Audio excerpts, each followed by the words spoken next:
Most ETF investors do not get destroyed by a dramatic crash. They get drained by a leak. The reason that truth is so dangerous is simple. A crash gets your attention, a leak gets your trust. A crash looks like violence. A leak looks like patience. A crash makes you call your broker. A leak makes you call yourself disciplined while your future is quietly being siphoned away. I have spent my life watching people obsess over the wrong enemy. They fear the headline, the recession, the red day, the politician, the central bank, the war, the quarterly print. Meanwhile, the thing that actually wounds them is smaller, quieter, and far more consistent. It sits inside the structure. It sits inside the product. It sits inside the story they tell themselves about why they bought it. That is why I want to give you a harder way to think about. ETFs, an ETF is not safety. An ETF is a container. And the question that matters is not whether the label says diversified. The question is whether the container leaks. Most people never ask that question. They hear low effort, they hear market exposure, they hear broad basket, they hear passive, then they relax. They assume the game is finished because the wrapper sounds responsible. That is exactly how ordinary investors hand over extraordinary amounts of money without ever feeling robbed. I do not like losing money. I dislike unnecessary loss even more. Unnecessary loss is what happens when you accept a leak because it does not look like danger yet. You tell yourself the amount is small. You tell yourself everyone does it. You tell yourself the distribution looks nice. You tell yourself the chart will recover. You tell yourself the article sounded convincing. By the time you stop telling yourself those stories, the leak has already done what it came to do. If you want my blunt view, most ETF mistakes are not market mistakes. They are plumbing mistakes. Your wealth is a reservoir, your salary, your business income, your savings discipline, your patience, all of it is water you work to collect. You can spend years carrying buckets uphill, only to pour them into a container with 3 silent cracks. Then you stand there wondering why the level never rises the way compounding promised. I have seen this again and again. The first crack is the fee leak. This is the crack that offends me most because it is so easy to miss when you are new and so costly once time gets involved. An expense ratio looks harmless because it is expressed as a percentage, and percentages are where people go to hide crimes. 1% sounds small to a person thinking in annual terms. 1% sounds tiny to a person thinking emotionally. 1% sounds forgettable to a person who just wants to get started, but compounding does not process percentages emotionally. It processes them mechanically. If you put $200,000 into an ETF that earns 10% before fees and you leave it there for 15 years, the difference between a 1% annual expense ratio and a near zero fee is not cosmetic.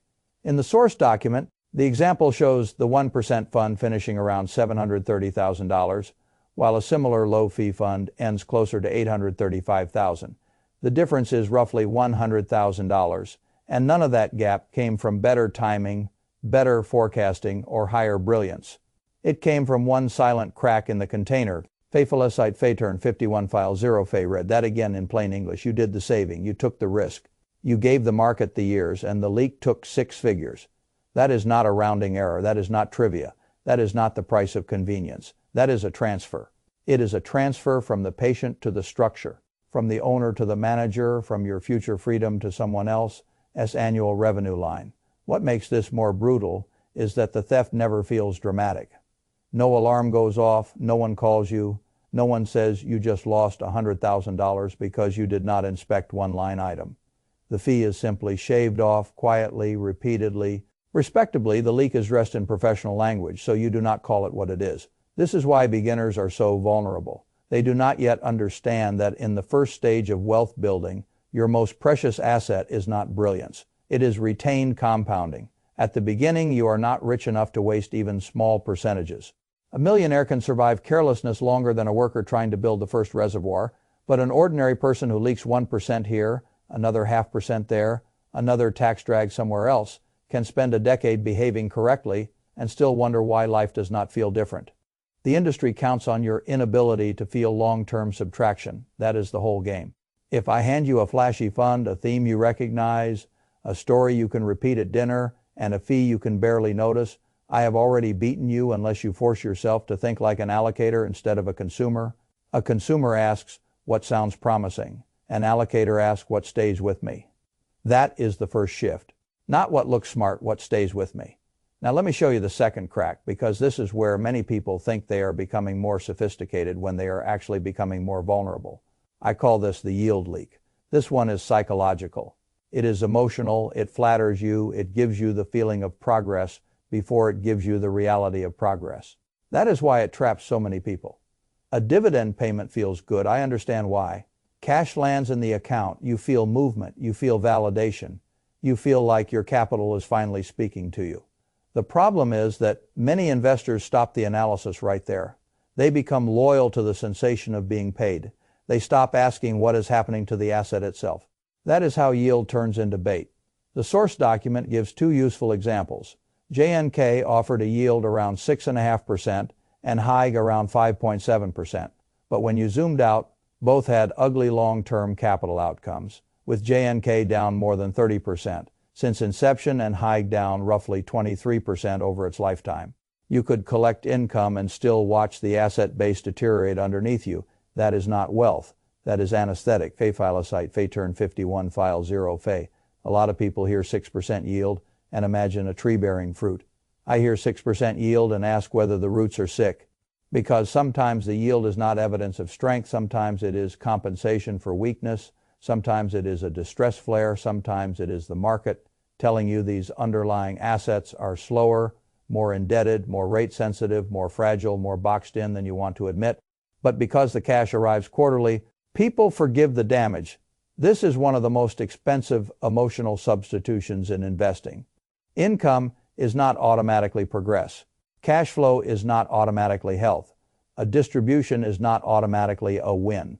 If I give you $6,500 a year and quietly shrink your principal by $30,000, you did not discover an income machine, you discovered a nicer way to lose. The yield seduced you into ignoring the reservoir level. That is why I care so much about total return. Not because I worship charts, not because I enjoy complexity. I care because total return forces you to stop romanticizing one piece of the machine. A dividend is one output. Price movement is another. Fees are another. Risk is another. Growth in the underlying asset base is another. If you isolate the one output that feels emotionally rewarding and ignore the rest, you are not investing. You are self-soothing. Most people who chase yield are not actually pursuing income. They are pursuing reassurance. They want the account to feel alive. They want proof that the strategy is working. They want to feel like owners before they have built enough capital to think like owners. That is how the yield leak expands. It starts as a preference, then it becomes a lens, then it becomes a bias. Then you find yourself buying weaker assets because they make you feel paid. I would rather you feel poor for a while and get rich later than feel paid for a while and stay weak. That is the difference between strategy and emotional consumption. Now the third crack is the one that poisons judgment before you even buy the fund. I call this the headline leak. This is where outside noise enters the reservoir. This is where your analysis gets contaminated by somebody else's business model. This is where people who are supposed to inform you begin persuading you, because persuasion pays better than sobriety. The source document puts it plainly. Many financial media platforms make money from attention. Their incentives are tied to clicks, views, urgency, novelty, and emotional reaction, not to your long-term result. That is why so many headlines are engineered to trigger emotion first and thinking second. The problem is not that every article is false. The problem is that the incentives are crooked. Phaephilosite, Phaeturn 51, file 0, Phay. You must understand this if you want to survive with your judgment intact. An attention business cannot afford to tell the truth in its natural tempo. The truth in investing is usually boring. The truth usually says the same thing for a very long time. The truth usually sounds like restraint, cost control, diversification, patience, skepticism, long horizons, and refusing to be entertained by your own capital. That does not travel well as a headline. So the machine gives you something else. It gives you the hot fund, the income miracle, the famous investor signal, the market.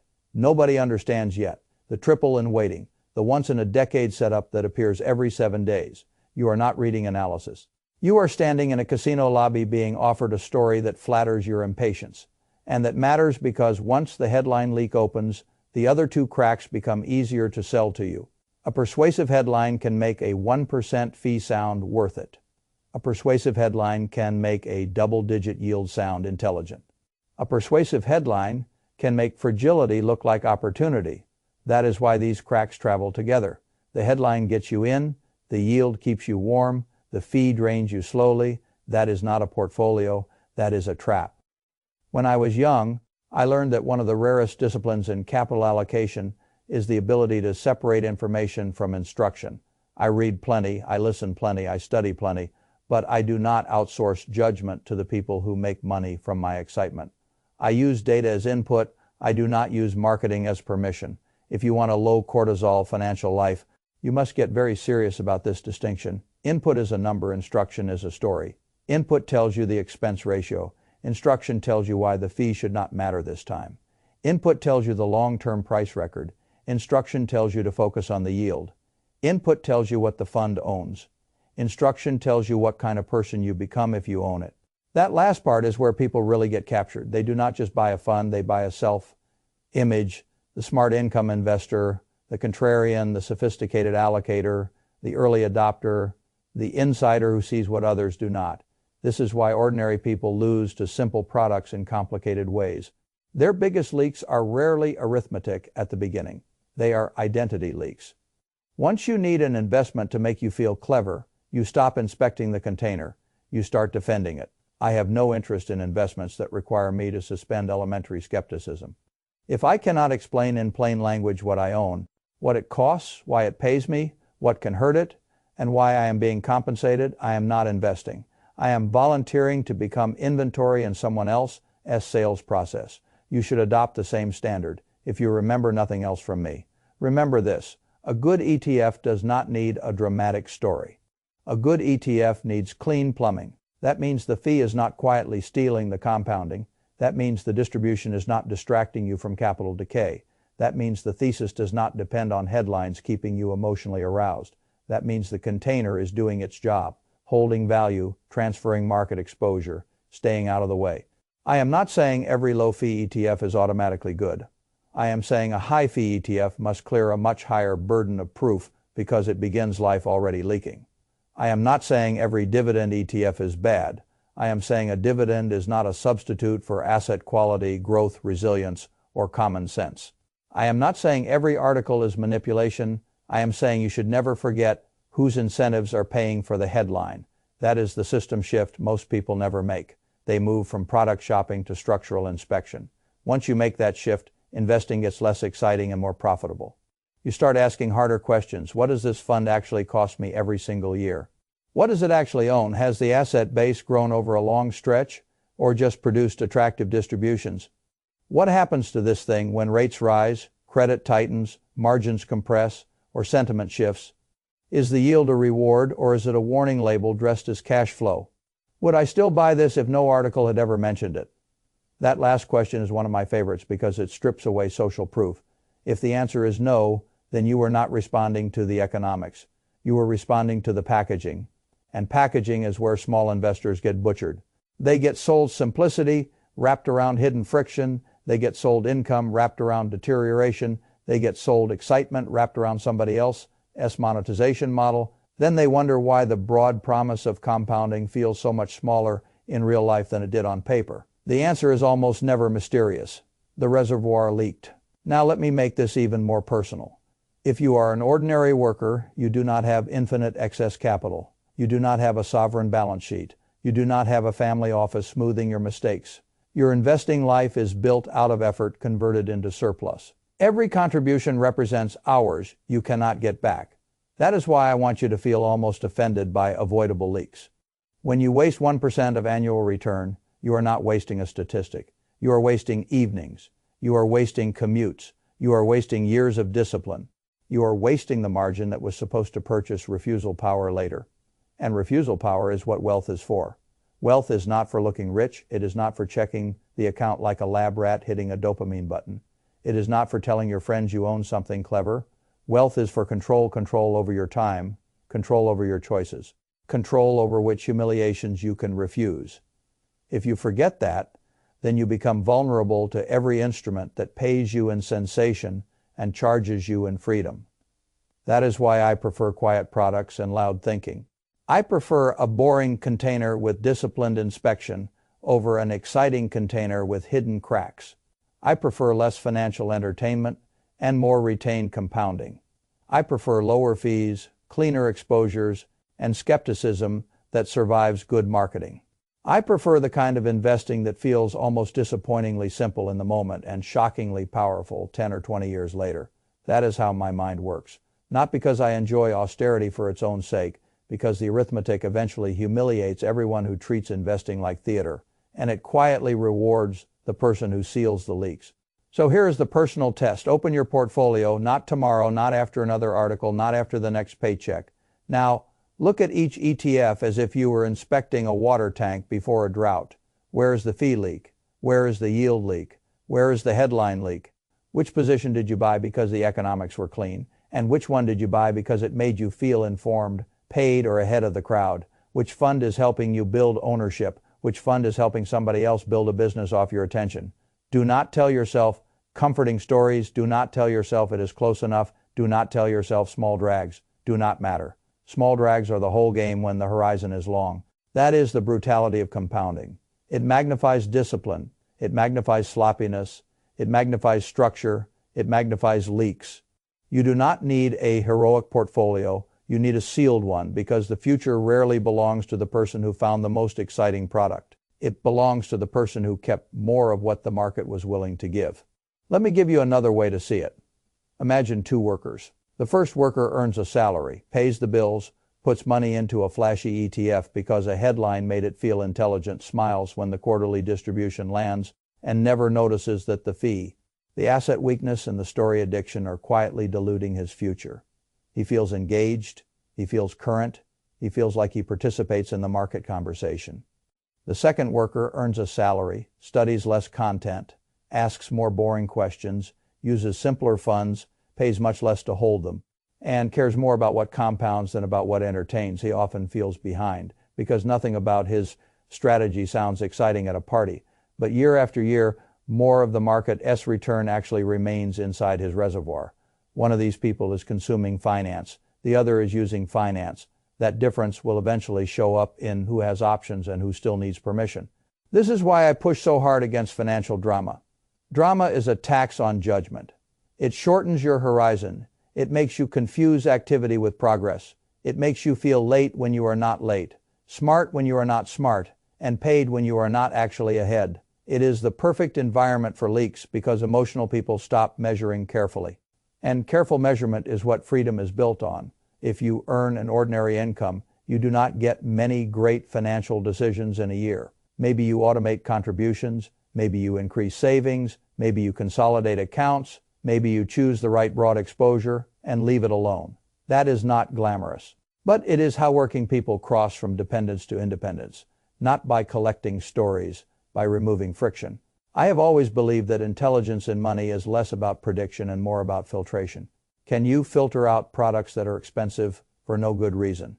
Can you filter out yields that exist because the underlying assets are weak? Can you filter out headlines that are written to borrow your nervous system for somebody else's advertising model? Can you filter out your own urge to feel sophisticated before you are solvent? Most people fail that last filter. They do not want the slow truth. They want a shortcut that still lets them sound disciplined. So they buy complexity in a wrapper called convenience. They buy risk in a wrapper called income. They buy persuasion in a wrapper called research. Then years later, they blame the market. I do not. I blame the crack I ignored.